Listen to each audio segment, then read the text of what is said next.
Welcome to Happily Ever Aftermath. The podcast where we discuss relationships in movies and our relationships with them. I'm Polina Brown. And I'm Diana Rojek-Sconard. Hello. Hey there. How you doing? I'm doing pretty good. How about yourself? I'm doing excellent.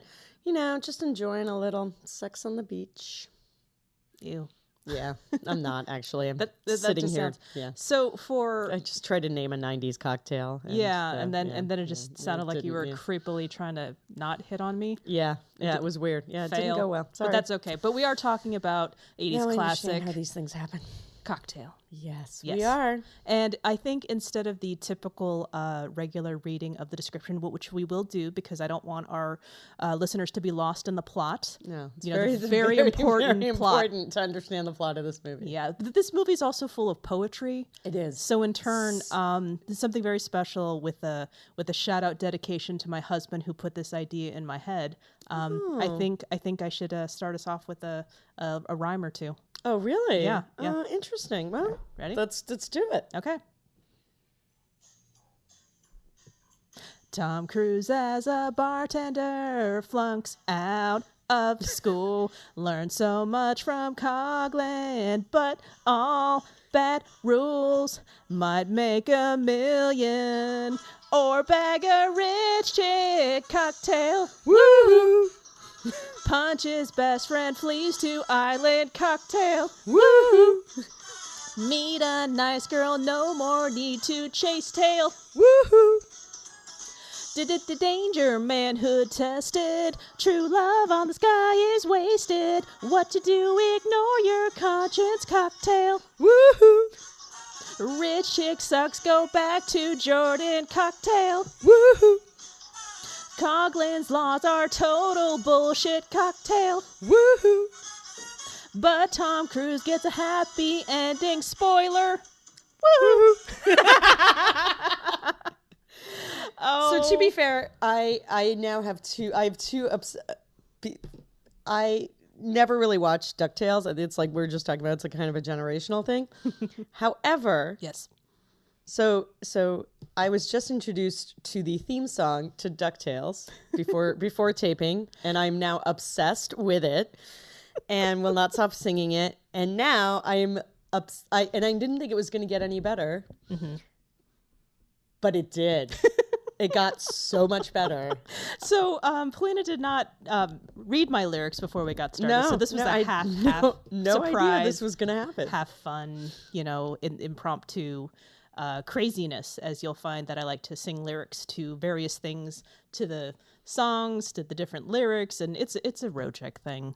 So no, we do it too. Like I'm super into this. No. I love doing this. Welcome to my brain. One of my coworkers and I would do this obsessively constantly, and I think they put us on different teams because everybody was over it. Oh, hi John, Aww. Who doesn't listen to this podcast. Oh well, not yet. All right, now we will, because it's about him and he likes that. In an attempt to not sing it, Cocktail. I can't do it now. Every time I hear it, I now go Cocktail. Woohoo! 1998 film. Yes. Sorry, the audience. Here is the Google search first. The search comes up. Brian Flanagan, Tom Cruise, wants a high-paying marketing job but needs a business degree first. Working as a bartender to pay for college, Flanagan is mentored by his veteran boss, Doug Coughlin, Bryan Brown. Together, their showy tricks and charisma command large crowds and tip payments until Flanagan and the cynical Coughlin have a falling out. Flanagan moves to Jamaica to raise enough money to open his own bar, where he falls in love with artist Jordan Mooney Elizabeth Shue. Now, I think I covered it pretty well. I think you did. My only criticism with that synopsis is that he wants a marketing job. He wants any high-paying job. Yeah, he wants to make millions. You know, it started off in the marketing, and then when we get further along, where he's just kind of begging to just get started any way, shape, or form, it's just like, I'm not sales, and I'm like, okay, you're not sales. All right, Fine. So that's fine. He actually would be very good in sales. And there is a job interview montage. Oh my God, I think it's our first job interview montage. Woo-hoo. I'm so no. sorry. This is the problem with the song. It actually works for pretty much everything. It might. It just all you need is 2 syllables. 2 syllables, and you're in. And to be a little bit sleep deprived, and then it's just instantaneous. It's just good. It's all good. So, side note to this movie, according to my husband, who is kind enough to help me get movies, as he was looking up Cocktail for me, he found out there's a riff tracks for this, and I'm like, excuse me. We can't watch it obviously now. Well, but we're gonna have to have a date. We're gonna have to have a riff tracks date. No, watch this movie. He made the excellent point of we have to watch this, but you have to do the podcast first because that's what I mean. I can't be tainted by their humor is their own, and it's beautiful, and I will steal it. And I will be reminded by my husband to tell people that it is not my humor. Well, it's my humor, plus also, not my joke. The podcast is about our relationships to this movie, which I love riff tracks. I do love riff tracks. Is not part of my relationship to this movie. But now we have a date. We have a date. Yeah. Oh, gonna do this. Sweet. Yeah. We're gonna do it, and we're gonna do that. So yeah. I am so curious. In fact, it's killing me. It's killing me. Yes. I want to know how you found this movie, because this movie was actually on my list because I was so curious to revisit this movie. So how did you find this movie? So, it was a big movie in 1988. Actually, for a good hot minute. What's kind of strange, though, is that, I read the background of this movie, which was pretty interesting. It had an impact like crazy. Did you know the song Kokomo was written for this movie? Yes, I do. Did you know? You know why? Why? Because I saw this movie in the theaters. Then you really? I did. So, okay. I couldn't, I could have, but I would have been... it would have been lost on you. No, I would have been 5. So, yes. Then again, I was taken to Dances with Wolves when I was a little girl in the theater, and that was... You haven't recovered? No, that's a story in my household where I'm just a little girl. Is it over yet? That was my entire child. Basically my parents were like, these are movies. One must be quiet. I do not care what you think of this movie. Well, it was my aunt and uncle that took me. And instead of going to see Home Alone with my cousins, I had to be in Dances with Wolves. Oh, that's a tragic story. Macaulay Culkin? No, the fact that you could have seen Home Alone. Yeah, but it's anyway. It's but yeah. Okay. Cable. Blame it on cable. That makes sense. Blame it on cable. Give proper credit to cable. It was on cable, and I know this. Cable, you said? Edited on cable. So this was, I saw the edited version of this, and not even the regular Diana edited this movie with the fast forwarding, but I'll have some fun stories as we advance the plot. Some fun observations as we move along. But I want to say that I saw it on cable. It's on cable a lot. So you catch it once, and then you catch it again, and then you catch it again. But you catch the middle of it on cable. You always miss the beginning. And then you're like, and then something happens, you have to go. Yeah. So then it's on again, and you're like, this time I'm watching the whole movie. Well, I didn't know his story before. He was always already a bartender by the time I caught it. Yeah. And then... to be fair, that happens fairly quickly. Yes, but I thought it was weird that he was out of the military. I don't remember that part at all. Granted, it has been years. Many, many years. I guess 30 to be precise. But yeah. So I had no recollection of that. And when I was watching it, I'm just like, you know what? I don't buy Tom Cruise as a military guy. He was in A Few Good Men, and he was in... I was going to say, I was like, Top Gun. He was in Top Gun. And he's in, one of my favorite movies, Edge of Tomorrow, Live, Die, Repeat. But he's meant to be the not military guy. I don't buy Tom Cruise as a military guy. So Sorry, Tom it Cruise. basically begins with him like he's obviously left the military and now he's getting on a plane, but he's already an asshole. He's getting on a bus. I mean a bus. Sorry, He's getting on a plane. It's all very confusing. No, if Tom Cruise is chasing a plane, you're talking about the Mission Impossible movies. You know what? I had a really hard time I fell asleep a lot, and I just imagined the Mission Impossible movies. He didn't do. I don't remember him riding a motorcycle. I don't remember him running at top speed in this movie. No. No. He did not pull off his skin and reveal Philip Seymour Hoffman in this movie. Though, that would have been nice. I don't know if he's done that in any movie, but I love the idea. I believed you. I was like, oh, I probably didn't see that movie. Oh, spoiled. And I suddenly had shame. I had like secret shame, like I probably should have seen that movie. Mission Impossible 3, by the way. And also, it's not that way. I mixed it up where it's actually Philip Seymour Hoffman that peels off his face. Oh, I like this. I like your version so much better. Yeah. That's such a good one. Philip Seymour Hoffman. May he rest in peace. May he rest in peace. Okay. One of my favorites. So naturally, this movie is in my blood because I watched it a lot on cable. And there was the Hollywood Video Blockbuster repeat rentals, of course, with my own modifications of just like, nope, don't care. Nope, don't care. All right, have your fallout already. Punch Doug in the face. Okay, we're in Jamaica. Woo! Oh, you went straight to Jamaica. Well, Jamaica was a lot brighter. Because I didn't really give that much of a crap about his relationship with his mentor, which, by the way, shitty mentor. Shitty mentor. And actually understanding what he's talking about now. You know, I actually read a bunch of of the time reviews. Mm-hmm. You know, when and you know, at the this late 80s, like people didn't have this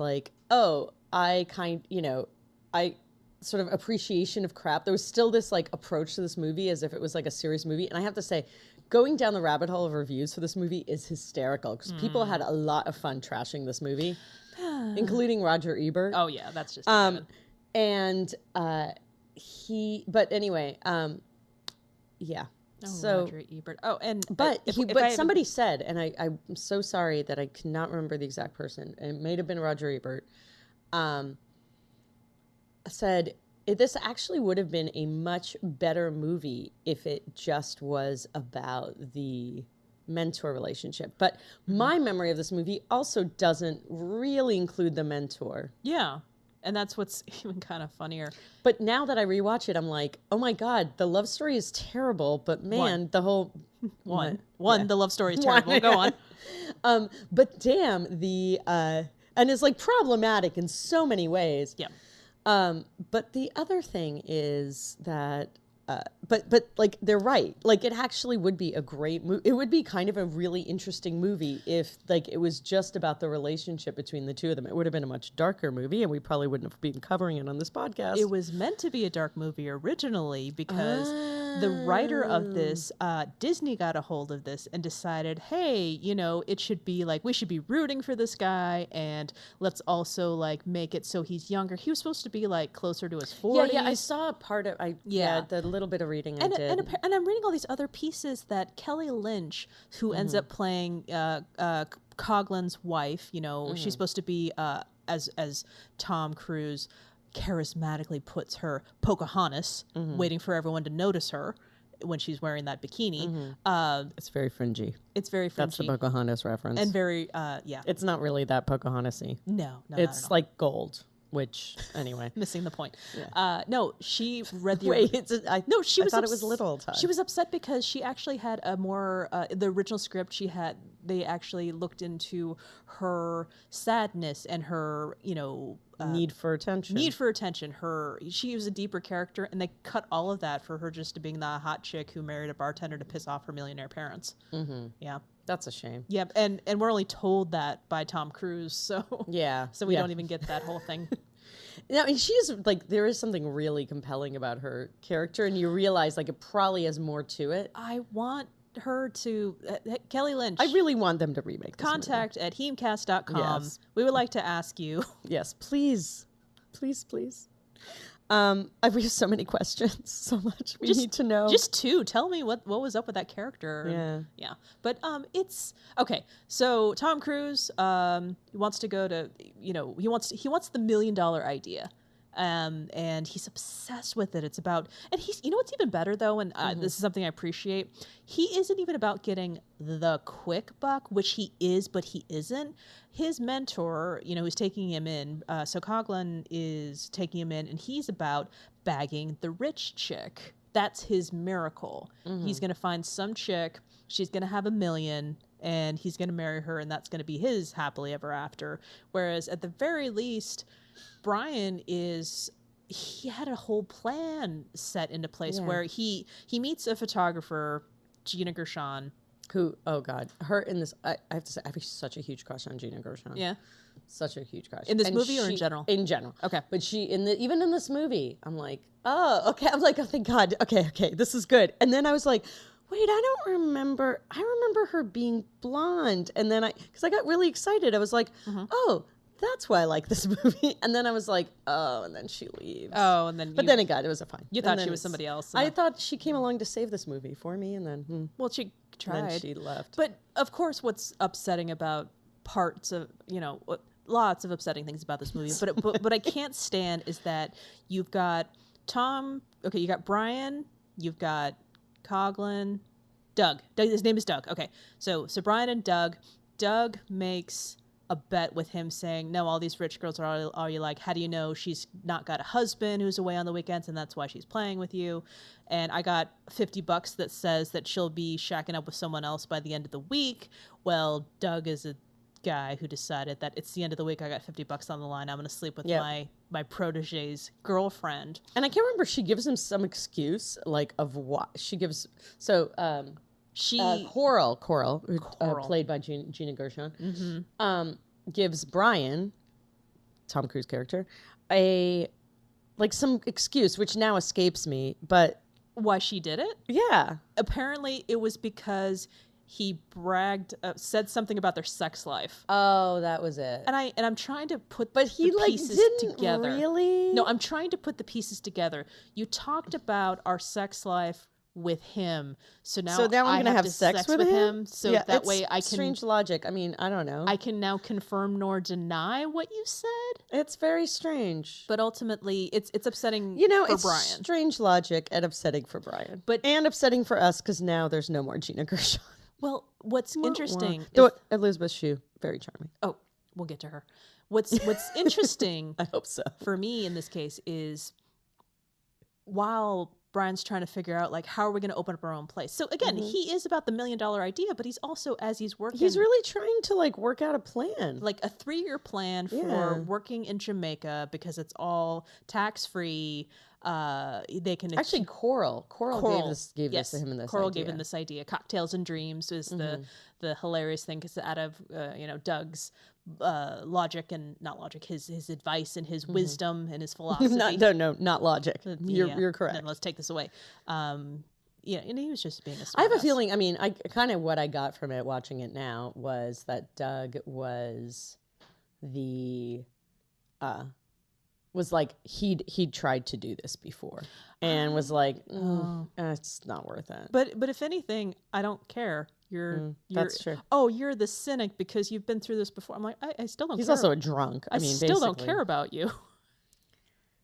I'm cynical too, but I don't squash the dreams of those below me in age. Oh, you're not cynical enough, sweets. No, I'm not. Stay that way. Okay, what was it that attracted you? Was it just it just was the familiarity and it happened to be this movie, And then Jamaica, and then Tom, I mean, what was it? Okay. Why did you keep watching it? There was just something about it. I had to have been in an extremely impressionable age because I started writing down all these notes. So Elizabeth Shue's character comes into play, and she is, as much as I want to just say, Doug and Bryan, the whole, the rich chick, because she's like this and she's like this, and you can tell and you can smell them a mile away. And I'm like, so did you assume that because she was ultra young, she's in Jamaica, you pick her up at where she's staying, it's and everyone else around them is freaking rich and nice. Yeah. And And she's an artist, so it's like Right. clearly she has some time to do this thing. She's an like she artist in Jamaica. Yeah. Talking about how she is a waitress. And so it's just like, oh, I'm just a waitress and I want to be an artist, but it's just the dream. And I'm just like, hey, Tom Cruise, she's rich. Because, well, now traveling is a little bit easier, but 1988, I'm wondering how the hell he got down there to where he thinks that, that he's going to live there. Well, you got to also remember, they're on the East Coast. Okay. So the way we go to Hawaii, they would go to Jamaica. Who are the hell are these people? Well, I never went to Jamaica, but like... You want to know why I went to Hawaii? When I was a little girl with my family, it's because my parents won it in a raffle. And then... I mean, it's fair. But it's like, I remember when I was living, and my now husband, then boyfriend, was like, hey, let's go to Hawaii. And I was like, I'm not made of money. And then they're like, it's a $400 plane ticket. I'm like, oh, I didn't know that. You do know that there are other price points involved in going to Hawaii, right? Yeah. Oh, you're talking about leaving from California versus leaving from New York. Yeah. Like, how much is it from New York? A lot more. I don't know. Like more. Let's check. Yeah. Excuse me. Hip Monk. Shout out to Hip Monk, one of our sponsors. Actually, please be one of our sponsors. Kayak. I'm a Hip Monk girl. Love my Hip Monk. Well, you know what? Now that you mention it, I'm going to say not sponsored by Hip Monk. No, I'm going to say that this podcast is sponsored by the Ohio Rojects because I had some conversations with my brother, and according to him, yes, my niece goes around quoting this movie. Really? And I had to pull it up. According to him. Oh my God. Imagine. Adorable niece who I've never actually met, but I've seen pictures of. Imagine a kind of shorter, shrunken version of me going around with, a lot more adorableness saying, she's adorable. I mean, I don't know. I've never met her, so I can't judge that. What's great is that when my brother told me this, he quoted it verbatim. So clearly she does. No, clearly she learned it from him. I'm very disturbed by a small child. No, this is good. This is Rojek right here. So you see, there are two kinds of people in this world, the workers and the hustlers. The hustlers never work and the workers never hustle. Really? I'm trying to imagine a 6-year-old saying that. Okay, I'm just really quickly going to interject my relationship with this movie because as I said, I kind of had this on my list. It was like one of those things where when we first came up with the idea of this podcast, we each made like a bunch, we each kind of went on a list. Yep. And for some reason, this landed on it, and I was like, this is a movie I rewatch over and over again, and watching this movie right now, and I remember the circumstances. So basically, my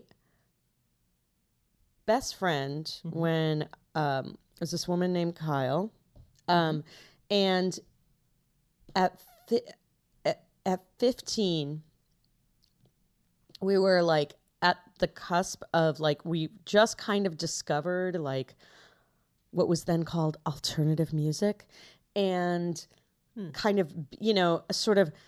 Is that about when it was invented? Probably. Discovering this thing. Yes. Yes. Well, we were just like, it's sort of just, I mean, this was like a time of, top 40 radio. You still actually had to buy a CD or actually, I don't even know if you can buy a CD, but you had to buy like a tape or record or CD or whatever. And you could, and there was, especially as a teen, it was like the sort of mainstream culture. And we were like, oh, there's this other culture. So we started, this is right around the time where we just started thinking of ourselves as being, like alternative. And yet we went to this movie with this weird guilty pleasure. That's what the sensation I remember. And then we went to this movie 3 or 4 times. You saw this 3 or 4 times in the theater. This is not Kill Bill Volume 1. What are you doing? Not okay. But so I was trying to figure this out when I was rewatching this movie because, like a lot of it was such a different experience rewatching it. And then I realized something. I did a little chronology. So I was living in New Jersey at the time. Okay. I was living in Princeton, New Jersey. Okay. And even though it was like the preppy part of Princeton. I mean, preppy part of New Jersey, which there are lots of them. Shouldn't you just say Princeton? Yeah. And actually, like, but as a teenager, you still in New Jersey, what you did was you went to malls. Mm-hmm. And the thing that I tried to figure out was I looked at the month that this movie came out, and it was July. Okay. It was the end of July. And suddenly it all made sense to me. Okay. July and August in New Jersey is so miserable. It's so humid, and it's insanely humid and hot and miserable and horrible, especially if you have just discovered black clothes and now comprise all of your wardrobe. So you basically, and it was the summer, and this is before kids were really like, we weren't overscheduled. Let's just put it that way. We were not overscheduled. All of our summer camps were done. All of our we're just taking on weird artsy projects. So to get out of our hair, our mothers, my mother was working, but her mother would drop us off at the mall. Like this is what we did in the 80s, in the late 80s in New Jersey. We either went to diners or malls, or hang out and it was too hot to hang out in the square, which was the other thing we did. Mm-hmm. But so we probably were there. Tom Cruise, Top Gun. We already had a crush on him. We only saw it together because we were too embarrassed to admit that we had a crush on somebody so mainstream. Mm-hmm. He was already in Top Gun. Yep. He was already in Color of Money. Mm-hmm. He was already in The Outsiders. Okay. So that was the gateway drug. Mm-hmm. And we had a huge crush on Tom Cruise. That was going to be my next question. It was and I was like, what is it that attracted me to this movie? And I was like, Tom Cruise. And you know what? Rewatching this movie, I stand by that. I'm okay with that decision. I'm okay with 15-year-old me. You're okay with 15-year-old me having a crush on Tom Cruise, having a crush on Tom Cruise. I'm like, if this movie was made any other thing, it would be unwatchable. Okay. So with any other actor, it would be unwatchable. What's even funnier is that maybe not any other actor, anyone with any less charisma. Okay. Tom Cruise has gone like the weird waves. Yeah, exactly. Career up, career down, career up. This is like he could do no wrong, Tom Cruise. Imagine a world. Mm-hmm. And that was my thing. And then probably we're at the mall like a week later, and there were no other movies, and we're like, kind of really, that was terrible, but I kind of really liked it. Let's go to it again. Okay. Because it was better than just wandering around and having another Orange Julius. Huh. So God, an Orange Julius would be really good right now. They still have those, I think. Do they? I don't know. I don't care. Doesn't matter. All right. Not important. I don't eat sweet, so I have no real facts. So, okay, even at the time when I was watching this, I remember the Tom Cruise fascination sweeping the nation. Sexiest man. Because what were you like? Yeah. So what was your Tom Cruise when you were intro to this movie? Mine was like Outsiders, Top Gun, Color of Money, Tom Cruise. No, mine was Cocktail Top Gun or Cocktail Tom Cruise. Oh, this was your gateway drug. This was your gateway Tom Cruise. Drug is the right word. It's not. No, because this is your gateway cruise. This is your cruise intro. This is my Tom Cruise speed control. I don't know what happened. I got confused.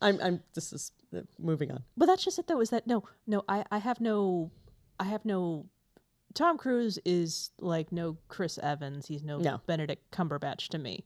So Tom Cruise is like, everyone likes him.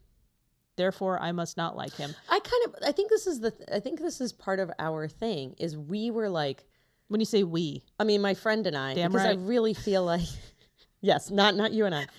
I felt like my friend and I, this was kind of our we're like, this is our last hurrah of liking people that other people like in a weird way. Really? It was like, yeah, this was our last hurrah. We're like, this is the summer. We're gonna turn, we're going into our sophomore year, I'm gonna assume. And so you did not get on the Brad Pitt train just a few years later? Well, we'll get to that later. We'll get to the Brad Pitt train. I sort of, but again, shame. Yes, no question. Shame. I remember the first time I saw Brad Pitt, and it was in Thelma and Louise, and you and the rest of America. Every woman, yes, of course, but I mean, every woman when he walked on the stage, every woman at the theater I was in, like, audibly made a sound. As opposed to silently making a sound? Yeah. Like, not like, you know, that feeling where it wasn't like that audience thing where everyone's experiencing thing, but no one's vocalizing. People were vocalizing. Okay. No, I understand. I'm trying to think of some equivalency with me, but I am too tired to come up with something witty. So like when Spider-Man appeared in Civil War. Kind of like that. I did not have an orgasm when that happened, so I don't know how to. Oh, okay. Yeah, well, okay. Yeah. Weirdos. Anyway. Anyways, I'm really tired right now. Okay. But back to it. Well, the point I was trying to make here is we're recording this podcast rather late and after a very long day. So I remember the Tom Cruise thing. I remember the Brad Pitt thing. I remember the explosion when Tom Cruise and Brad Pitt were in Interview with the Vampire together. Oh my God, that is the worst. Oh God, I hate that movie so much. Okay, but for different reasons, or is it? I actually also I have to say that after I really dislike Tom Cruise movies. Okay. I watch them if I have to. I actually actively avoid Tom Cruise movies now. I avoid a lot of things Tom Cruise. So I think this really was my last hurrah. And Interview with a Vampire really let me down because I really loved the books. Well, okay, I can see that. Also, it was an incredibly boring, terrible movie. No, I didn't really like it all that much. But even with the Christian Slater and Antonio Banderas. It had everything that should be good. That's why it's terrible. I don't know. So I have these really strange things where it's just like, I remember the Tom Cruise thing. I remember the Brad Pitt thing. I remember when I actually turned the corner on Brad Pitt and realized, okay, he's cool. Because that was Ocean's 11. So he was cool in Ocean's. I had the same experience with George Clooney in Ocean's 11. And I had the same experience with Leonardo DiCaprio in The Departed. So, yeah. So I have these things where, oh God, the whole Ben Affleck, Matt Damon thing. Remember when it was just like, he's the cute one, he's the cute one, he's the cute one, he's the cute one. Whatever was the cute one at the time, I went the opposite way. I always went the opposite way. I always picked like the guy in Duran Duran who was not cool. I was really into that. And so this, I feel, was like, it was like the last time for me to be like, I'm just unapologetically going to sit in this movie over and over again and kind of crush out on Tom Cruise. Do you think it has, and this... So I'm glad that we didn't talk about this movie with me, because I'd have nothing to say other than, Tom Cruise, dreamy. I'm glad you said that, because for me it was just like, yeah, he's okay. But for some reason, like the big cliches. Okay. Yeah. So many cliches in this film. Well, no, okay. So he's on the island. He meets Elizabeth Shue. They have their island romance. And I wrote this down. So vacations are like online chat rooms now. You go, people don't know who you are. You can be whoever you want to be. And then when you leave, you're done. So it's like you can have a clean slate. You can be exactly who you want, and then you can have your adventure, and then you leave, and then you never have to worry about the consequences of it, because what happens in Jamaica, unless there were photos, stays in Jamaica. And they didn't have phones. I mean, they didn't have like cell phones that took pictures, so the chances of you having any of these pictures were slim. Yeah, no. Well, hopefully you had pictures of your vacation, just not of your exploits of cheating on your spouse or what have you. Yeah. Yeah, it doesn't matter. Also, the other thing, with all of the adventures that they had in Jamaica together, they rode horses together. Did Tom Cruise provide the horses for free because he worked at the thing? I think so. Oh, okay. Or because the rich girl she's a paid. rich girl. I assumed that they got the horses for free because he worked there. I'm not sure. Because I'm sure at this, whatever this resort is in Jamaica, which honestly could be anywhere tropical, like there's... Or maybe he was so egotistical, there was some reggae. He thought that he did get the horses for free, but then she paid for them. Like, just let him think that he has the connections. Or like, this is awkward and I have the money and it... Yeah. This movie did make an impact on me in that Jordan, that is her name. Yes. I commandeered that name for my pseudonyms when I wanted to be a writer. Really? Mm-hmm. I wanted to be Jordan. So why Jordan? Why Jordan? I just liked that name. It's the name, not the character. It's the name. It's the name very specifically. I like the fact that it just sounded like this is really cool, gender neutral name. To be fair, my friend Kyle that was not her real name. This was also around the time, I think it was a year before she changed her name because she felt like Kyle suited her better because it was more gender neutral. Interesting. I wouldn't think of Kyle as gender neutral. I was thinking you have females named Sean and females named Kyle, and I'd lean towards that being a male name.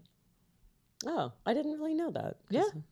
Well, I mean, Sean it's Welsh and it's SIAN and it has a little, like, I don't know what it's called. It's a little diacritical. When you say it out loud, I spell it SEAN. That's how, that's my husband's name is also Sean. It's all very confusing in my life. Yep. So, on the island, Coughlin makes his grand now we're on the island. Re-entrance of, he wanders in, he talks about how he bagged himself the love of his life / she's worth millions. And Jordan's there just listening to the whole thing. I mean, of all of the islands, of all the all-inclusive resorts in all of the islands in the Caribbean. Yeah. Remember when she said that why didn't you walked into his? Do you remember when she said that she thought she'd have a premonition that she'd meet somebody? Yeah. They're falling in love. Okay, so there is the falling in love montage, which is not good. It's not even a really good falling in love montage. Like, it doesn't give you that. I mean, it's not the worst, but it's just, I don't know. I don't want to fall in love doing that stuff. And in fact, I am in love, and I don't even want to do that with my husband. I'm like, I don't want to ride a horse. Oh God, totally beaches are so messy. I don't want to deal with that. Oh my God. Oh God, waterfalls. First of all, where are these private waterfalls that there aren't I was tourists totally everywhere? thinking about that. I really like riding horses, though my husband doesn't, and he's so it makes him uncomfortable.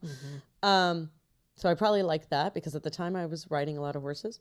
I do like beaches. And I do enjoy waterfalls. Polina, are you a rich chick and you didn't tell me? I'm not. Okay. But clearly I want to be. Oh. I do like waterfalls. The private waterfall thing, though. Private waterfall. Yeah, the private waterfall thing would be. Like, if I was actually, like, the reality of doing those things is. First of all, the movies make us believe that we can do these things. Yes. So screw you. That's the thing. Movies. I mean, I have like, there's a picture of me in Hawaii standing on, like, I was enjoying a nice waterfall swim, but my husband didn't want to get into it because he was worried that the rocks were going to, because there were like, rocks, so and he was worried they were going to fall on his head. Yeah. I'm with so that's why there's pictures of me, but I'm with Sean. Otherwise, SEAN. the right way. No, you can SHAWN. That's not right. Oh. I'm sorry. I'm sorry for Sean. all of our listeners. I'm sorry, Sean. I'm impugned you. I'm sorry, SHON. Okay, now you're just making me angry. I'm sorry. Now you're just trying to wind me up. I used to work at a job where I had to check people in, so when they gave me their names, I say, do you spell it SH or SE? Oh, okay. Do you spell it SHO or SHA? Okay, now do you do it with a U or with a W? But usually by the second question, they spelled it all the way. I'm respectful. You are. When I order things, I have a different name, like at Starbucks or at restaurants. Oh, I don't give them my name because I never get my drink. My father-in-law does that too. Because why? They don't need to know my name. Yeah, he's always waiting for Bob because they're not. I'm waiting for Sean. You're waiting for Sean. I'll remember. All right, so clearly we don't get a damn about Bryan and Jordan. No. All right, so he... Actually, when I think about Bryan and Jordan, I just get mad. Well, okay. Hold on to that thought. Let's get there. So Coughlin puts all of these ideas into Bryan's head. He's just upset. You're just upset because I bagged a rich chick and you didn't. Oh, So he bags a rich chick. He sleeps with her. He feels guilty about it the next day. Jordan sees them together. She leaves. Okay, let's revisit that one. Okay. So... So, yes, this rich, like, Doug tries this again. So Doug ruined, like, clearly the guy is trouble. They have separated, like, they've broken up as friends. Yeah, you punch him in the face. He offers you a bet, and you decide to take it, even though you're happy with this girl who's probably gonna, like, I mean, she's on vacation and you're stuck there. So it's not even that you have to hang out with her for that much longer. Mm-hmm. He makes you a bet. He offers you a bet. You see this woman, you sleep with her at the same small resort. Mm-hmm. Well, okay, maybe it's a large resort. It doesn't matter. No. And it's not like he goes to a room and then sneaks out. He walks out with her, making out. Oh, out of the bar? Like, yeah. No, in the morning when Jordan sees them. No, that was the night before. Stands. That was the night before they were drunkenly going back to her room. But the point stands. Come on. Like, dude, like. Well, he's not trying very hard because he's drunk. Whatever. In the morning, he's also like standing there. Okay, now I remember. No. In the morning, he's got his guilty slumped shoulders. You know but only after lighting, he makes out with her like at their door. The lighting is very clear, Polina. Oh, he feels guilty. The lighting. Oh, it's the lighting that tells you he feels guilty. He does feel okay. He does feel guilty. He does feel guilty. But I'm sort of not guilty enough to not do it. Yeah. Which, okay, yes, he's drunk. And he goes right once he when he finds out that Jordan had left, he's just like, all right, well, that's the thing. Back to the girl. I guess I'm just gonna go move to New York and bag my rich chick. Like, it makes and so many bad choices. And this would be fine. This would actually be absolutely fine if the movie did not end the way it did. I might have to disagree with you, but let's get there first. Okay. All right, so he moves back to New York. Is it New York? I don't care. It's the East Coast. No, it's definitely New York City. That's right, the Twin Towers. Ugh. Yeah. Oh, that's right. All the Twin Towers. I mean, just in general, it's like a good New York. I mean, you do get a nice cross section of New York things. So he goes back to Queens, with her. She's basically Catherine Parker from Working Girl. Yeah, and I actually wrote that down as well. This is Working Girl in the sense of the movie. You got somebody trying to climb for what they want out of life, but there also happens to be a love interest as you go along. The difference is Working Girl has multiple Academy Award nominations, and actually I believe one win. Is a great movie, still stands up despite the 80s cheese, and this movie has 5% on Rotten Tomatoes. It's true. Yeah. But like a 40-something audience score. Fascinating. I think this is one of those movies that like, I can see, I wasn't totally miserable. This is like a 52% movie. I would not give it a full thumbs up, but I will watch it again. I don't know if I'd watch it. I don't think I'd watch it again. I couldn't watch it a second time. Granted, I think I'm going to give it a 32 now. Yeah. That's about a 32. Okay. If I'm thinking flu. No, but it made me slightly nauseous. Certain parts of it, like, even the bottle flipping scenes. The bottle flipping scenes are, even though they kind of irritate me, are really kind of fun to watch. No. That's the point I was trying to get. Even those are just like, these are not fun. Well, it's okay. It's weird. It's very weird because when I was watching this, and I have to say, I was quoting Roger Ebert earlier, and he mentions this too, but like, I worked in bars, and I flip bottles. I did learn how to flip a bottle. However, a busy bar with that many people. I've also spent a lot of time in bars. I've spent a lot of time in really, really, really like busy bars. Yep. And I do get that there is a certain pleasure in, I think, most physical jobs. Certainly, like what I found, there was something nice about the choreography of being in a confined space with someone, knowing where all of your objects are. Okay. And there's a kind of a, there's a pleasure to the kind of the smooth production of drinks and moving behind somebody without looking and knowing where they are, because you're really in a confined space and not having to say behind or, there's, I get that. And I know that there is this thing, register. Yeah. Well, and them doing that was like one thing that did remind me of something kind of fun is like that thing of like, you have all these cues and you're, because you're doing it and you're also being like, the bartender, you're not just pouring drinks, you're also being kind of the host, right? Sure. And so I get that. And I do know, there is this thing, trick bartending. But the amount of time that they take to make a drink.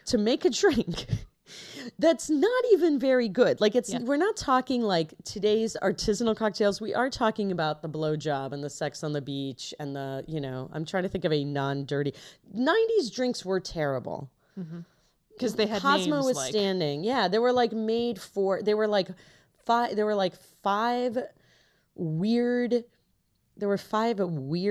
like liqueurs together. Sometimes they made like, there was one, it was called a brain something or other, and it would, and when I worked in a bar, we had this thing. Finally, I was like, oh, I'm sorry, we don't make any drinks that were invented after 1964, which is a lie. We did, but it was just the only way to have us not have to remember what is in a, like, what is in these ridiculous, what is in a brain melt, what is in a redheaded slut, which is a real drink, because it was insane. And I mean, I'm a brown. I like my good cocktails, but I'm sort of a whiskey neat kind of girl. Oh, but I thought you were going to say you like your cocktails like you like your podcast host co-host. Yes. Brown and neat. I like my drink. But that wouldn't be a cocktail because it has to have two things in it. Okay. Okay. Listen to my other podcast, Polina Talks About Whiskey. Only one episode. Only one. No. Actually, I could talk about whiskey for hours, but that's okay. All right. So, but not right. I love this. We're not even to the end of this movie. It's really not worth it. We've barely talked about the female heroine of the story, which I use that very loosely. Yeah. Okay. So poor Elizabeth.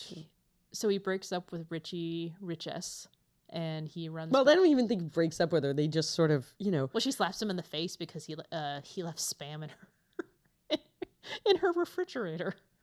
Oh my God, I totally forgot about that. Yeah. How did I miss this whole thing? Well, so what happened? Well, no, I mean, I think he actually didn't, but he made a joke that he left Spam in her refrigerator. I hope your brewer's yeast doesn't take offense or something like that. And we had to turn on subtitles, go on the internet, put that in there in reference to the movie Cocktail to figure out what the hell just happened in this scene. Okay, you need to break this down for me. No, I don't. I think it's not important. Okay, all right. Yeah, honestly, it was okay. According to the internet, he was basically calling her a rich snob. Ooh, can't have Spam. And apparently that offended her. But brewer's yeast? I have no freaking clue. Brewer's yeast is like such a hippies thing, isn't it? Hippie thing? Why brewer's yeast? Anyway. I don't know. It's lost to the ages. Thank you, internet, for helping I am embarrassed about the fact that I have a can of Spam in my house, or several, but I love Spam. No, I mean, Spam is Spam. It doesn't make a difference. Like in Masubi? Oh, I was about to say, that's a thing now, so you can't. Is it? Yeah. I didn't know that. Well, yeah. Loco Moco? I do. But Loco Moco doesn't have Spam in it. No, it doesn't. I'm just saying it's a thing. Oh. Yeah.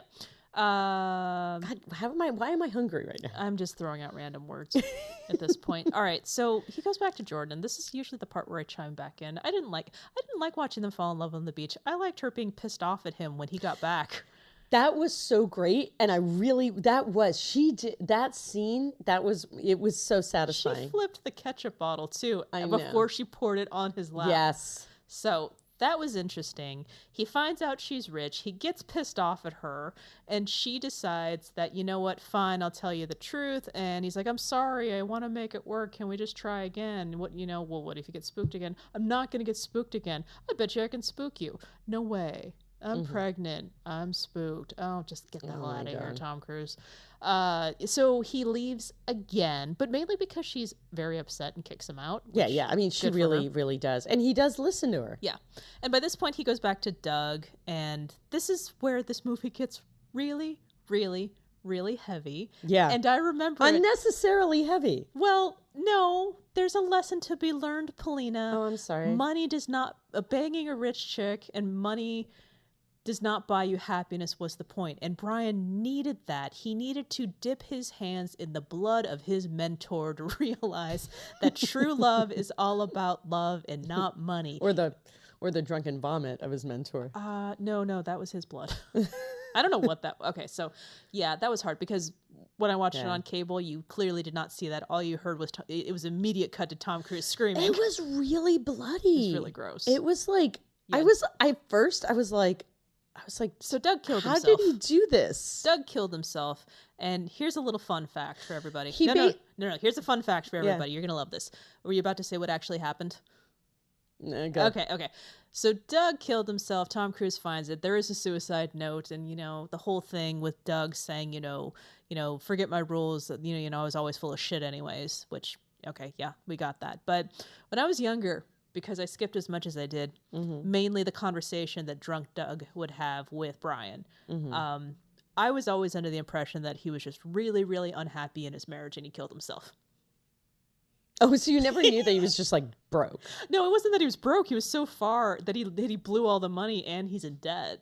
I didn't know. Yeah. I didn't know that he blew all the money. You're just like, he's unhappy in his marriage, so he killed himself. Money did not make him happy.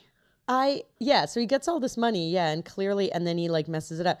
But this is where it gets heavy, is like, he basically, it's the last he is the last person to see him alive. Yes, that is He correct. kills himself on his boat. Yep.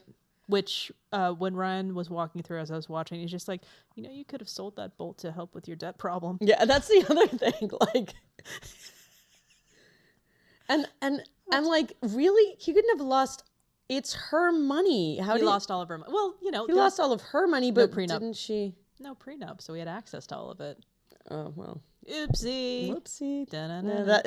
Is that the lesson that we're supposed to? That's the lesson we're supposed to take away from this. Well, they're expensive, so think long and hard before you get a prenup. Do you have enough assets to justify it? She did. She did, yeah, but she wanted to piss off mommy and daddy. Yeah, but Yeah. Also, true love. Yeah. Okay, so also she just kept trying to sleep with other guys. This is they had an open marriage, maybe. I don't know. This is what I'm trying to figure out, watching this as an adult now. When Bryan barges back in to find Jordan because the funeral's over and he decides that he just wants to be with her, and he comes in there, he's like, I have to talk to you, this is so important. Doug is dead.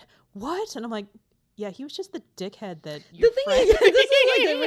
Maybe he was, they didn't really spend that much time together. Yeah, but she probably, okay, to be fair, and he was she probably knew that this was somebody who meant a lot to him. Kinda, because they did spend a lot of time together. Sure, but she's still mad at him, so it's just like, the instant tragedy brings it together. So, okay, here are the big points that stick with young Diana. Yes. Watching Tom Cruise barge in, saying that it needs to be you and me. I want to do this with you. I want to be in your family. Come with me. Oh, I didn't mention the whole part where he rips up the $10,000 for father officer. This is how much $10,000, which, okay, even in 1988, maybe it's still not really a lot of money. Right. I mean, it's not enough for him to start up his bar, but it doesn't matter. Like, I think if you're going to make a point, it seems a fair amount to tear up. Like, not that it's nothing, but if you, I'm going to say 15,000, maybe. Oh God, no, it's definitely more than that. Like with in inflation? today's with inflation. No, inflation, that's definitely more than that. Okay, how much do you think it would be? Well, I will get my Google Calendar out and figure out how much that is. Okay, we will money. In the show notes. No, not in the show notes. Okay, so no, the whole idea is that still, I'm gonna say that it's a crap ton of money. The whole point is that he's immediately pissed off by that, despite the fact that I think he was. Well, yeah, I think insulting. that it is insulting, but at the same time, the dad's not wrong. No, this is a guy who is a money grubbing son of a bitch, and the thing he is, just can't hack it, much like Doug thought so. Yeah, and I think also that the dad. Okay, there's at one point the father and they're fighting over Jordan. And they're physically pulling her in two different. I'm like, she's pregnant. Oh, the fighting. Also early stage pregnant. I'm like, don't you be like pulling on her? Like, it's $22,000. Yeah, I feel like okay, that is a lot of money, but it's not enough money. Like, it's not the point. Yeah. Right. And well, also, I guess. Well, you know what's sad though is that he probably managed to buy off other boyfriends for less. Yeah. Which is kind of sad. All right. So the whole thing, young, impressionable Diana, it's just like, he tore up a check for her and he wanted to start a life with her. But one of the things I didn't really notice. Young, impressionable. Polina also was like, that's true love. Well, no. Because $10,000 when you're 15 well, is a lot of money. Well, also just like looking at it now and like, no. that's her wanting to be with him. But at the same time, as he's dragging her out, like half dragging her out, but she's definitely following, she's staring at her dad with a sad face the whole time. Yeah. And when the thing is closing, it's just like Tom Cruise's very determined face, and she's just like, okay. What have I done? Okay. What am I doing? But then they have the wedding afterwards, which actually didn't help because the whole time they're just doing like, this is not going to go well, is it? No, it's probably not. You're going to want a divorce. Crazy. You're going to want to divorce me. Last for 3 years. No, you're going to want to divorce me because I'm all fat. Well, just as long as you don't get too fat. I'm like, oh my God. Yeah, that didn't help. Ladies and gentlemen, the bride and groom. And then but she did say a great thing. She goes, I'm going to get super fat and you're going to love it. Yeah, but I mean, now that I didn't really go very well. I don't blame her now, but then I was thinking about this today. I was walking to to meet you, and I was thinking about how appalled I was about the father like pulling on her, and then I realized I was like, oh no, actually, he's being a very good father, like trying to keep her from leaving. Well, to be fair, he's having the staff keeping her from leaving. He didn't really do much. He was the verbal guy, the guy who was like manhandling.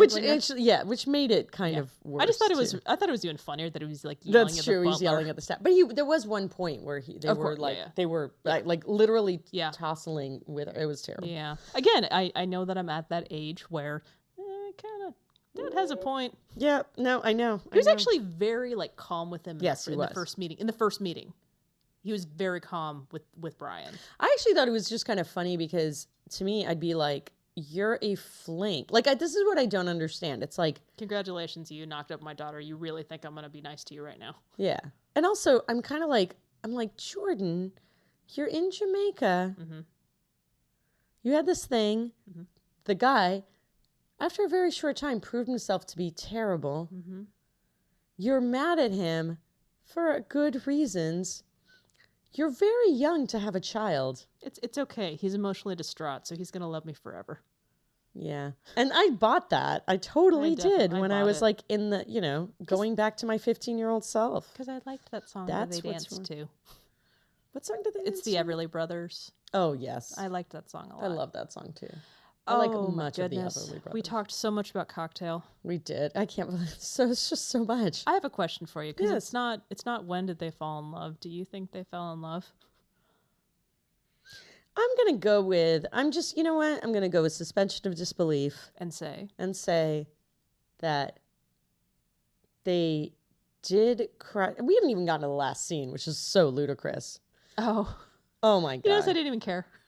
No, it's so ludicrous, and it makes me so angry, and I'm going to very quickly go into it. And if Jordan gives birth to a fine Irish son, be cocktails and dreams for him one day to run. But his daughter is just supposed to, like, stand around and look cute? Or something. I don't know. And she sure as hell better not marry anyone like me. Yeah, exactly. I'm like, yeah. And also, I'm like, you're a very pregnant lady. Mm-hmm. It's quite late. Yeah. Like, do you really want to be just sitting in the corner of your husband's bar? Side question. So we're presuming that this is 7 months later. He was able to put a successful bar together that quickly? Apparently. Does she have money? Like, did she actually have access to money? Well, they did say something about the uncle who had no money. Oh, no, the uncle partnership. Okay. Yeah. But Tom Cruise's uncle, by the way. Tom Cruise's uncle who owns a bar. Like, I just don't think he had a big following where people are begging for poems at his bar after 7 months. No. Considering his uncle, all of the people in there were barely conscious drinking at his bar. Yeah. So. And also, when you're in a... Yeah, anyway. Mm-hmm. Okay, so, when did they fall in love? Sure. The end. Oh, by the way, they had twins. They're having twins. Yeah. And they better both be girls. Oh, those poor girls. I'm like, what happens to the girl? What if she wants the bar? She's not allowed to pour drinks. No. She needs to she can't spin properly with those delicate hands. She needs to go to Jamaica. like all girls do. Prove poetic justice to her grandfather. That's so terrible. Okay, so I think I'm gonna go. He said he fell in love with her when he first saw her. I don't really believe that. I think it was a fling. I think I'm going to go with sure. They just fell in love when they first saw each other. Assuming the suspension of disbelief, and we're not doing the whole puppy love versus the lust situation. Yeah. Let's just assume puppy love. See, I find that as I go through this it podcast... didn't seem like lust. I felt like it was puppy love. Okay, puppy love, yes. Or vacation love. I feel bad because... Kind of like the jewelry that you buy on vacation and you think you're gonna wear at home, and then you put it on and you're like, this isn't me. This is vacation me. It's like the sarong that I own for when I go to Hawaii. Only wear it in Hawaii. Or like the Bo Derek braids. Yeah. In 10. Ugh. I would never do that. I really do own sarong that I bought in Hawaii. I wore every day. And every time I go back to Hawaii, I wear it every day. Don't ever wear it in the house. Never comes up. Oh, it's quite cold here. Kind of like how I wear halter tops when I'm on vacation. There you go. It's your halter top. My friend gave me this pair of sunglasses, and she calls them her holiday glasses. She's English. Mm-hmm. And she puts holiday flowers in her hair, like little pin. And I'm like, yeah. So okay. I kind of feel like this is Jordan needs to be introduced to this concept, like the holiday boyfriend. You leave it at home. Her poor children. Oh yes. Okay. So as I was saying, I feel kind of bad because with the podcast, I feel as though it's not when they fall in love, but it's when they realize they are in love. Mm-hmm. I noticed that I've been kind of cheating. As sad as I don't think that's cheating. I think that's part of the evolution of being in love. As weird as it sounds, the second he wakes up with the lighting and the slumped shoulders. That's when the lighting. It's when he realized that's that he was. That's when he realized he was in love with her because, damn, he done fucked up. I think so. And actually, as somebody who experienced something like that, mm-hmm. where I realized how much I liked somebody because of how bad I felt, or how much they hurt you, or how much I hurt them. Oh, so what did you? No, I'm not going to ask that. Yeah, let's not get. That's into not that. About that. Yeah. And in turn, when she slumps on the beach and she gets sad. I think that's when she realizes that she was in love with him. Yeah, that it wasn't just a fling. Yeah. Also, I mean, I have a feeling, I think in a weird way. Well, in all fairness, actually, no one likes to be rejected. No. And it's like, and in such a, you're stuck in this place mm-hmm. trying to avoid them. Sure. So that's why she left, which I thought was a good move. Also, that's another hint, by the way. She can just magically all right, I'm leaving now. I know. She just fly home to New York from Jamaica. I'm going to magically just exchange my ticket, with no ticket fees or anything like that. No. It's just like, Daddy, I want to come home now. Mm-hmm. I can't remember. Anyway, because sure. I wasn't buying plane tickets in 1988.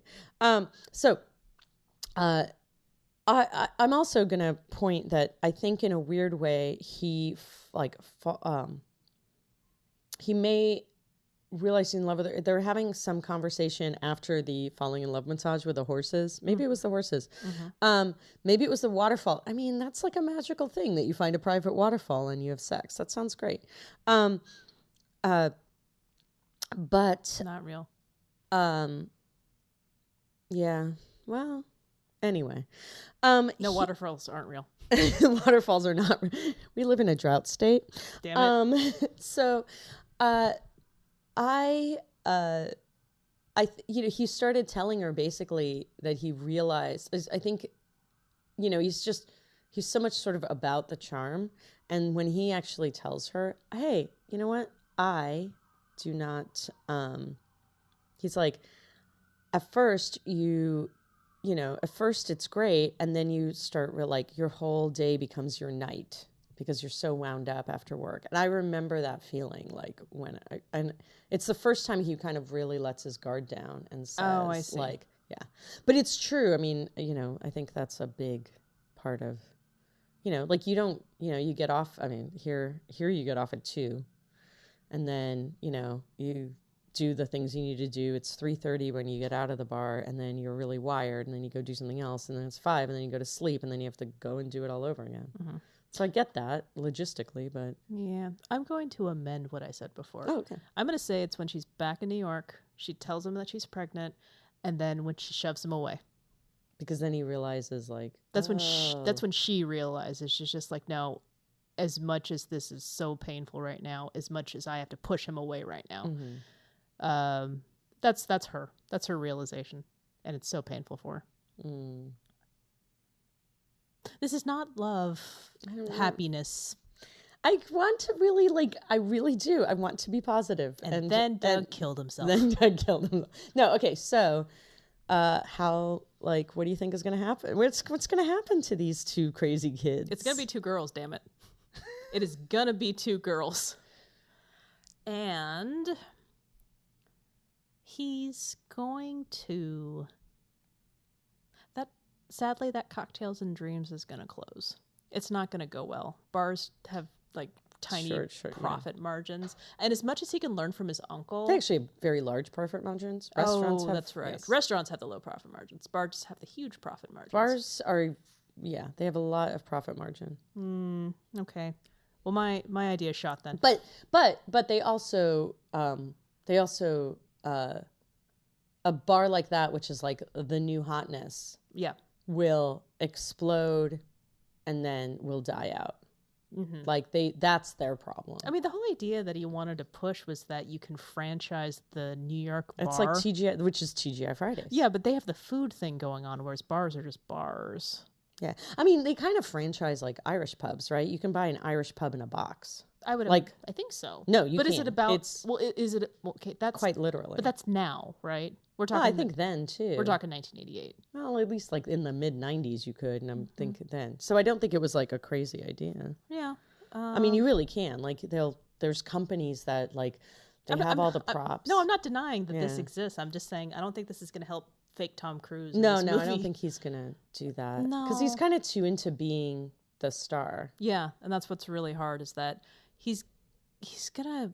It's gonna be the. You know what's kind of strange, but I don't know if this is gonna make any sense. If you watch Roseanne and the old Roseanne, like the first one, I haven't seen the new one. No, I haven't seen the new one either. I'm talking about how Dan, the husband, he had this job. He had the motorcycle shop, and then he had this other job, and then he had this, that. I think that's going to happen to him. I think that's going to happen to him. He's going to have the bar, and then that's going to go away. And then he's going to have something else that's going to come into play, and that's going to go away as well. And it's going to be kind of an interesting struggle because I don't know if there's going to be any type of reconciliation between Jordan and her parents. It's really hard to tell if there is money there or not. I mean, it seems odd that you're able to open this quite, flashy bar as quickly as they did. Yeah. But the whole idea, and I imagine you agree with me with this, that the premise is that they did it on their own. Yeah, totally. Yes, even though it's no way, but they did. So I'm going to say that the bar closes down, and I think there's going to be a strain, especially with the family. I think there's going to be another kid. It's going to be two twin girls. And then it's going to be a younger son. And he's going to dote on him, and he's going to crap on the girls accidentally in doting on the son. I think it's going to go for a while, but I think what's going to happen is that there's going to be a separation, and eventually she's going to try to reconcile with her parents in a way. But the kids are going to be like 10 and 7 by the time that happens. But she's not going to full on go back. So I don't even give a crap about Brian. It's just like, no. See, Jordan is going to go back to her. Yeah, I think her parents. There's going to be reconciliation, but she's going to find a way, like, because she's got to have, like, she's not going to have the trust fund, but I think there's going to be something there, and she's going to. I think the kids are going to be taking. How about the kids? Maybe it's going to be about the kids. Something like the about kids will. Oh my God, private school, college. Is it going to be like Gilmore Girls or something like that? It might be. I didn't even watch that show, and yet really, oh my God, I was able to piece it together. Yeah. Something about help me. I have children, and that's not actually what happens in Gilmore Girls, but we won't get into that. Something involving rich parents, not as rich daughter because she wants to do it on her own. Yeah, sort of, yes. Oh my God, she's going to open up her own restaurant. Well, okay. So, oh my God, if I am going to do the Roseanne thing, she is going to open up her own restaurant. So I have this whole. I think this is the end. Okay, I'm going to do a thought experiment of how this is going to work out. Sounds like Duck. Woohoo! Oh damn it! I'm going to do a thought experiment how it's going to work out. Okay. So he does the bar. So you got to remember, at one point, his friend Doug says that, you actually know, because from his uncle, it's like he's like, his uncle, he's going to understand how he knows about the math of running a bar. Never give away free drinks. Exactly. So he's going to know a lot about the math of running a bar, which, by the way, at the end of the thing, he buys everyone a round of drinks. Yep. Like 100 people. Crazy. But he does actually, like Doug says, oh, this could, because you actually know how to do this. So I think the first one is what's going to happen is it's hot. It's going to make a bunch of money. But she is involved. They did this together because she's sitting there. So obviously she's like sort of involved. She's not just like a passive owner and this is what he does. Mm-hmm. They are going to, she's involved in the art scene. Yeah. Basically, he's seen this before. He's gonna, it's new, it's hot, but at some point he is going to, with the strength, with like the sort of the kids are going to refocus him a little bit. Okay. And he's going to, because he's clearly somebody who's got a growth mindset. Interesting. So the kids are going to refocus him a little bit just because there's going to be the logistics of both of them kind of running the bar. Mm-hmm. And he's going to be like, hey, this is not going well. He's going to sell it. Oh, okay. To open up another one that is going to work a little better, sort of. But this one, she's going to be involved with the art scene. Okay. And she's basically, it's going to be more of sort of a lounge, a cafe art bar kind of thing. Okay. He's going to start, I think they actually are going to because they're both business owners, they're both co-business owners, they're actually going to be good. They're going to have to really co-parent. It's not going to be one of those, the mom does this, that. The mom's, and then he's off bartending. He's, so 1988, at some point, at some point he's going to, kind of figure out the whole bartending as a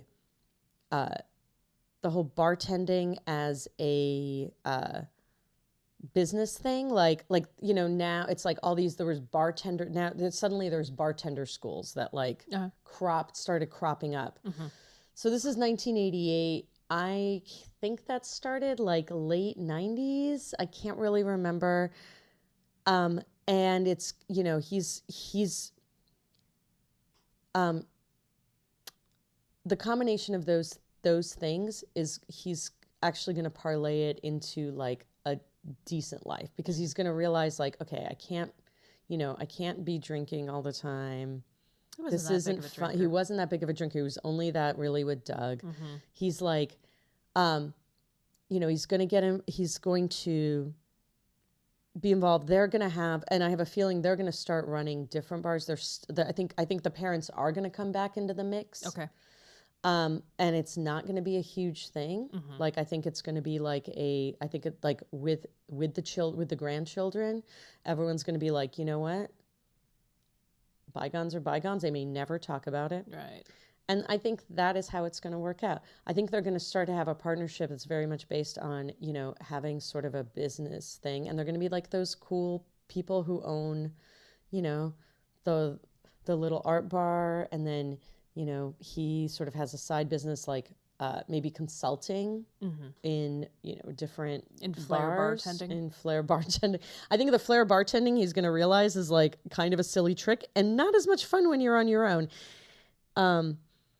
So I think that's my thought experiment about how it might work. That's pretty good. So without really, I don't really believe any of that, but I'm just going to go with it. Damn it. Well, no, let's see. It's actually kind of a nice thing. It's sunnier than mine with their whole separation and stuff like that. Well, if you'd gone negative, if you'd gone positive, I would have gone negative. So I was just like, I don't know. Well, if I could, because I don't have a emotional tie to this story, so I kind of had to use my brain. Well, no, that works pretty well. Well, you did. It was just to Tom Cruise, though, not to Bryan and Jordan. Yeah, that's true. And in the end, I think what you magically stumbled on is Jordan created paint night with sips and, or what was it, painting and Chardonnay, those little things that are popping up. No, I think she's gonna be. Then I'm stealing that idea. Oh, I think you should do that. I can't come up. Well, no, Jordan came up with that. That is their future. No, I think like an art. I mean And like a there's- real art bar. Like there's I don't going to know be what that people. is. Well, there's going to be a place where people like. Well, no, I'm There's going art corny. on You're the- going real. Yeah, like it's going to be a cool thing. Like it's not going to be a sip and paint and Chardonnay thing. I think it'll be a real like. No, mine is. Yours is. Mine Okay. is. And they separated. Yeah. And they have 3 kids. And the 3 kids are really messed up in your scenario. Well, as much as they can be when Kids can be pretty messed up. but they're not going to be rich kid messed up. They're going to be No, regular. they're gonna be messed up dad messed up. Yeah, absolutely normal. No, they're going to be parents are separated, and that's like more than 50% of all marriages. Mm-hmm. Whatever. All right. Well, anyway, The end. the woohoo cocktail woohoo. Got a divorce. No, okay. All right. I think we got to close the books. We on really do have to Tom close Cruise. the books on on Tom Cruise. Yes, the quarterlies. We got to close the quarterlies on this. So if you have a little bit more hope for Brian and Jordan, yes, you please can let tweet us know. out. We're on Facebook at Happily Ever Aftermath. Yes, We're and we're on on Twitter at HEAMCast. HEAMCAST. Contact at HEAMCast.com if you have any more in-depth Yes, if you just want thoughts to type it away. and not be constricted by character And limits. We love it all. We'll take all comers. And if you like us, tell a friend. Yes, and make and force them to subscribe. Hey, don't be forcing stuff. We're not, We're not strong arming anybody. well, we're not the guy at the working at the rich parent's house where he's forcing her to come back in. Do not. If you have a rich if you're rich and you have a butler, we are not saying that you have to force your butler into making your. I don't know. Whatever. Okay. Moving on. Thank you very much to the Lady Pod Squad The best. for your continuous support. If you want to find more podcasts run by awesome ladies, you can search #LadyPodSquad. Anything you're interested in. There's some really cool women just talking about it. Think about the topic, and you might find it. It's really cool. It's a treasure trove of And greatness. please give us a review on all of the different platforms: Apple Podcast, iTunes, Spotify. Google Play, YouTube.